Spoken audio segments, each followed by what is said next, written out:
So the article that I've chosen involves researchers finding a potential new cell that may treat heart failure. So heart failure is a major problem in our society today, being the main causes of morbidity and mortality worldwide. Cardiovascular disease was responsible for nearly 44,000 deaths in Australia in 2012. But what is heart failure? Heart failure is a physiological state in which cardiac output is insufficient to meet the needs of the body and the lung. There are two different types of heart failure. One, heart failure due to reduced ejection fraction, also known as systolic heart failure. And two, heart failure with reserved ejection fraction, also known as diastolic heart failure. Heart failure with reduced ejection fraction occurs when the ejection fraction is less than 40%. Ejection fraction is the proportion of blood that is pumped out of the heart during a single contraction. It is given as a percentage, with the normal range being between 50 and 75%. In diastolic heart failure, the heart muscle contracts well, but the ventricle does not fill with blood as well in the relaxation phase. So what are the common causes and symptoms of heart failure? Heart failure is more likely to happen as we age, but anyone can develop heart failure, which is a serious long-term chronic condition. So heart failure may occur due to a number of different factors. Most people who develop heart failure have or had a previous heart condition. The most common conditions that can lead to heart failure are coronary artery disease, high blood pressure, and previous heart conditions. Another way that someone may experience heart failure is due to viral infections of the heart. These infections may lead to inflammation of the muscular layer, causing damage to the heart.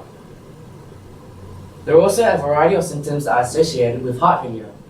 These symptoms include shortness of breath, the buildup of excess fluid in body tissues, persistent coughing or wheezing, lack of appetite or nausea, excessive tiredness, and also increased heart rate. So what is this treatment? Currently, stem cell-based approaches to cardiac regeneration are increasingly viable strategies for treating heart failure.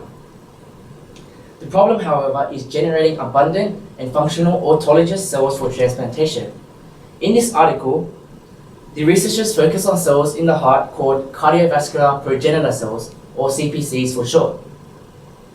CPCs are naturally produced as the heart forms in the embryo and go on to form specific cells, which include cardiomyocytes, endothelial cells, and also smooth muscle cells, meaning that they have a restricted cell lineage. This restricted cell lineage means that they have a loss of multipotency, which is usually accompanied by a decreased capacity of cellular proliferation.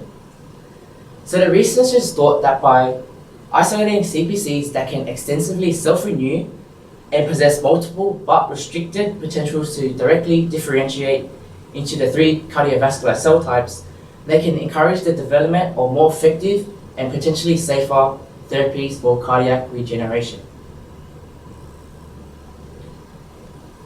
So researchers have examined multiple combination of signaling pathways involving in cardiogenesis and developed chemically defined conditions to identify a specific type of CPCs that are reprogrammed from fibroblasts. These new cells are called induced expandable CPCs, or IECPCs for short. These IECPCs are able to extensively self-renew themselves, and they are restricted to a cardiovascular fate, meaning that they directly give rise to cardiomyocytes, endothelial cells, and smooth muscle cells, without stepwise differentiation.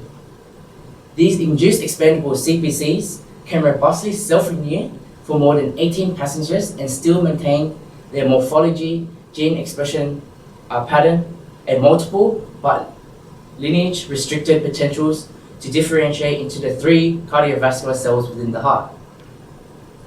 The researchers conducted an experiment on mice who had suffered from heart attacks to see if these cells could be a viable method of treating heart failure. These injected mice with a solution containing these CPCs saw that 90% of these new cells spontaneously transformed into functioning heart cells, creating new blood vessels and generating new muscular tissue. They were also able to see that heart function was improved in the mouse for at least 3 months.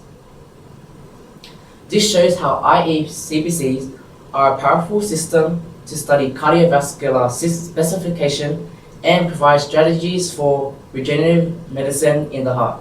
Thank you.